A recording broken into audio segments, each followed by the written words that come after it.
the Democrats are struggling right now. You look at what's going on in the Democrat Party. I mean, for goodness sakes, they're looking to this lady, AOC, right, for some kind of guidance and some kind of leadership, because she apparently represents the future. Are you kidding me?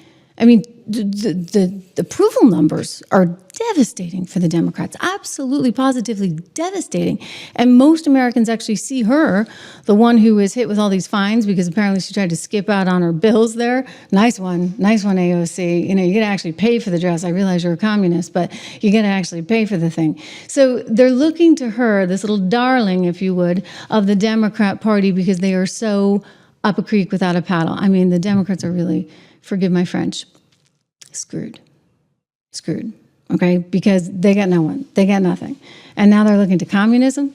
Been there, done that, right? All around the world, that didn't really work. Well, you know, AOC's been there, done that. Tax the rich, the beautiful dress that she wore. She's now being fined upwards of $3,000. She thinks she should be paid, right? She thinks she shouldn't actually have to pay for the dress that she's going to wear to the ball because it's somebody else's responsibility. This is what's so scary about where the party's heading. And I'll say this just as a red-blooded American capitalist. I would like to see the Democrats figure this out and get away from the Mendamis of the world. He just had his big wedding in Uganda at his family's estate in Uganda.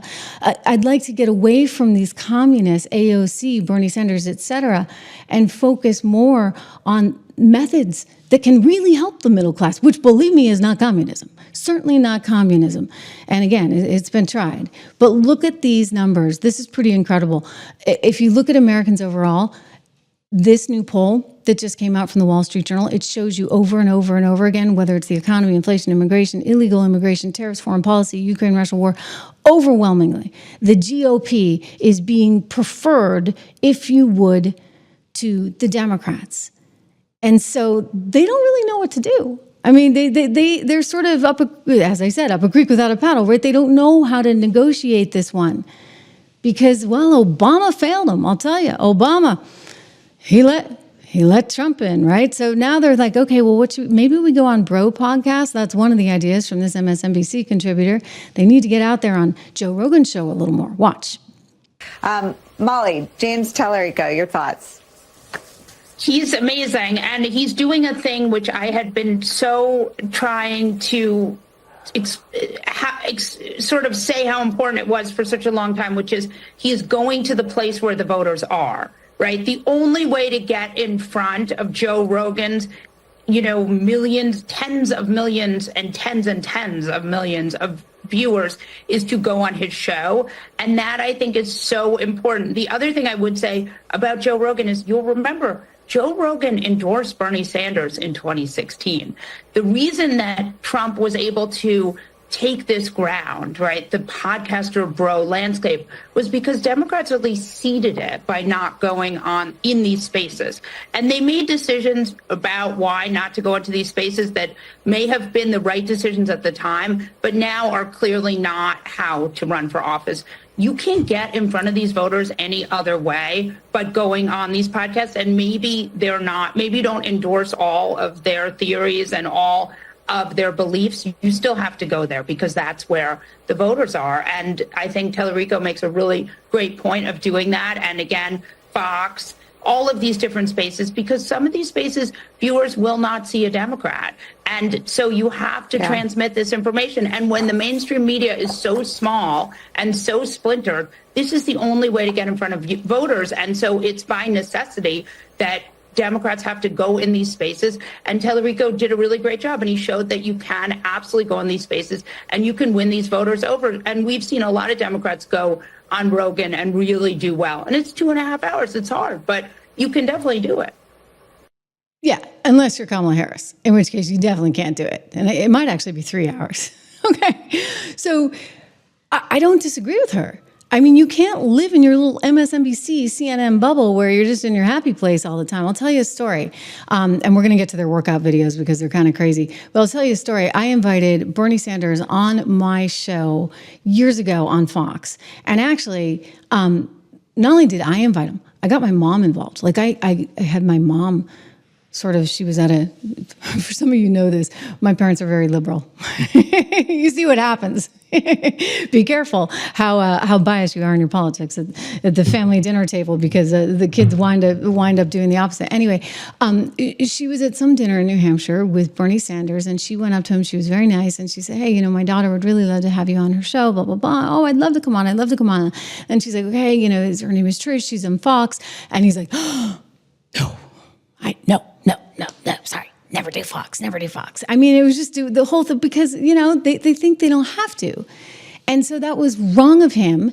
And it was wrong of all of these people, all of these candidates that don't go out and do these other podcasts out in the real world, in the real media, because this is the atmosphere and the environment and the medium that has fully taken over. So, they ought to come out onto, a show like mine or a show like Rogan's or anybody else and actually get tested. But they aren't willing to do that, in part because they don't have very good candidates. I mean, when you got the likes of Swalwell, who, I don't know, is he trying to dress up for Fang Fang or something here in this little workout video? This is what they're doing, workout videos, because they think that somehow this is going to bring in the young kids here. I should be working right now. I should be at the Capitol. I should be in a suit. Instead, Republicans sent us home. I should be working right now. I should be in Congress. I should be voting to lower your costs. But Republicans sent us home. You see, this launching of workout videos has become a theme. He follows some others because, here, I want to show you this. They've got a whole bunch of influencers now suddenly talking politics while they work out. Take a peek. Hey, everybody. I just finished my workout. Hope you got your workout in. What's the weight on it? 13. All right, so let's talk about housing. I grew up in a working class family here in the Hudson Valley. My mom worked at the Postal Service for 47 years, and my dad was in construction. We didn't have much, but we could afford a roof over our heads. Now, that's getting harder and harder for working families. You see where I'm going? You see where they're going? I mean, maybe it's not wrong. I mean, they got to try something. Nothing's working. I mean, they got AOC.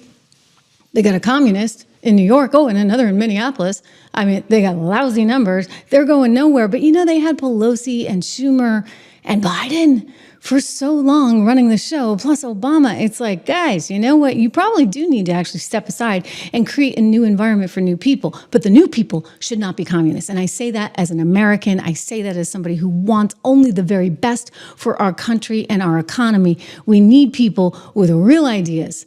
And that would not include one AOC or Mandami, who she's trying to get everybody to suddenly be on board with. Come on.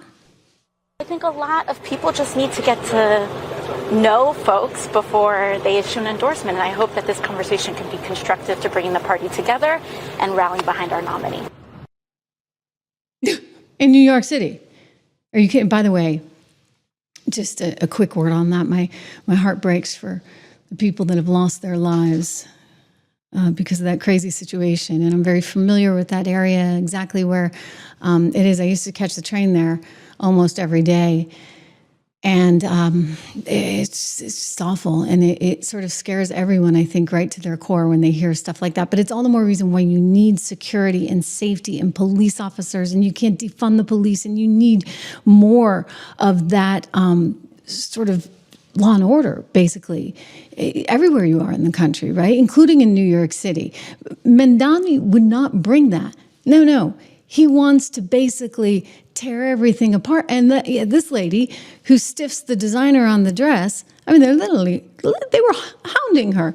She got them to reduce the price on all that stuff. And then she tried to walk out on the actual bills. Of course she did. Don't kid yourself. I mean, you'd have real big problems if she actually got further up in the power chain, or if this communist came to be the mayor of New York City.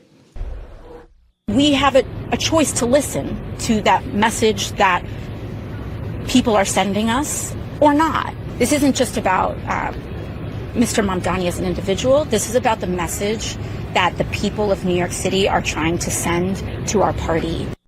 Mm-hmm. Because your party's dying a very fast death. And I think you know it. I mean, you're going to have to get creative. Here's Rev Sharpton having a heart attack over those Wall Street Journal poll numbers. Rev Sharpton, you got to step aside. And speaking of polling, A new Wall Street Journal poll shows Democrats getting their lowest approval number among voters in 35 years, with Republicans outperforming them by nearly 20 points. How big of a red flag should this be for Democrats a year before the midterms? And what can they do to improve their perception among voters? It's red everywhere, Rev. And it's not just a red flag. This is a blaring red alarm that Democrats should not ignore. And I say that thinking about how angry people are, because Democrats specifically ran on a platform in 2024 about how dangerous Donald Trump is, how he would lead an authoritarian type of regime in this administration, and how he is now acting on that. And Democrats have yet to formulate an explicit, comprehensive response to someone that they identified as a threat. They're not treating him as a threat. There's these attempts to use normal tactics in politics that no longer apply to the playbook or the reality that we're experiencing. And I think it's important for Democrats to listen to this and recalibrate, even including how they treat candidates who do excite voters, who do expand the number of people engaging in elections. And of course, I'm talking about New York City mayoral candidate, the Democratic nominee, Zohran Mamdani. The fact that Democrats have not overwhelmingly endorsed his campaign and then see this type of polling, which show them down, means that they need to reset themselves, not only in responding to Donald Trump, but also in engaging younger candidates. No. I mean, I don't need to help them, but this is what they just don't get. Donald Trump actually took over a lot of their space. I mean, think about the unions that were for Donald Trump overwhelmingly, right? You look at how the breakdown was in the actual unions, who they were voting for. It certainly wasn't Kamala Harris. I mean, this is what they keep missing. They're trying to overthink it all. And again, I don't need to do their job for them, but the answer is not to double down on the quote unquote fight, like they keep saying, and then to embrace a bunch of communists. The answer is to come back to the center and stop being out there in crazy town, okay? This MSNBC contributor, is he still on MSNBC? I kind of question. They've had a lot of rotations, shall we say, there. But this is one Jonathan Capehart, I think, speaking on another network, saying, we got to fight. No, you got to get smart and practical and care about the very people that you pretend to care about. When you fight, you're going to piss somebody off, excuse me. And so I think, when Donald Trump won in 2016, I spent the next year talking to all sorts of people, trying to understand, how did this guy win the presidency when he was opposite everything Republicans told me that they wanted in a president. And the number one through line was, he fights. And what Democrats are now demanding of their leaders is that they know, I think Democratic Party faithful, they know that their leaders are in the minority, that there's not much that they can do. But you're just going to sit there and just let this happen? We need I'm sorry, you guys were doing that already. Like, you already did that. You're actually trying to control the media and, spin a bunch of lies. I mean, you fought already. You fought and you lost. So if I were you, I might be rethinking how I think about things right about now.